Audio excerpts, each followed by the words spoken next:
आज मैं आपको सुनाने वाला हूँ एक रोचक कहानी, कर्ज का बोझ।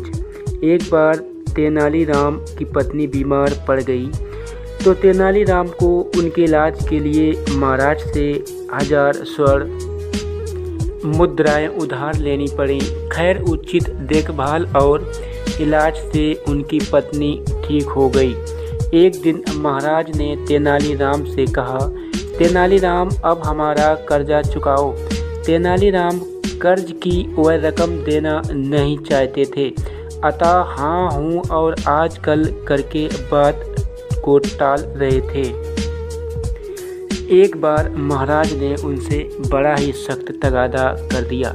महाराज जितना सख्त तगादा करते, तेनालीराम की कर्ज न देने की इच्छा दृढ़ होती जाती। एक दिन तेनालीराम ने सोचा कि राजा का कर्ज राजा के मुंह से ही माफ कराऊंगा। दूसरे दिन ही महाराज के पास खबर आई कि तेनालीराम बहुत सख्त बीमार हैं और अगर अंतिम समय में महाराज उसका चेहरा देखना चाहते हैं तो देख लें। महाराज फौरन उसके घर पहुँचे।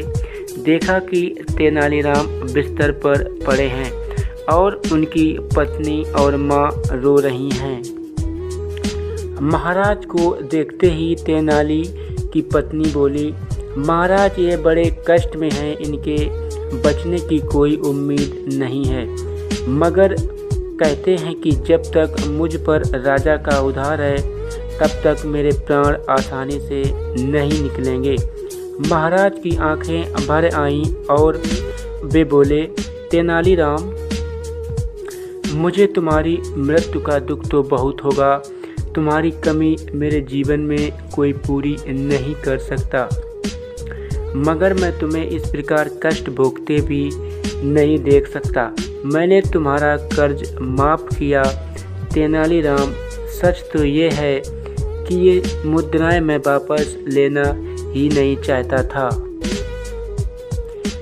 मैं तो कर्ज का तगादा कर करके ये देखना चाहता था कि देखें इस कर्ज से तुम किस प्रकार मुक्त पाते हो।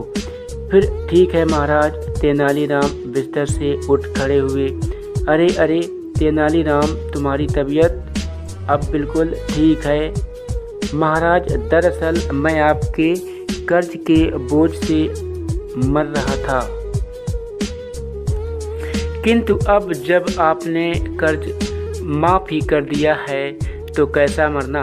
आप धन्य हैं महाराज, जो आपने मुझे असमय ही मरने से बचा लिया।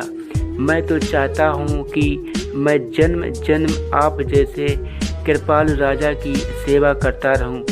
ठगे हुए से महाराज उसका चेहरा देखते रह गए।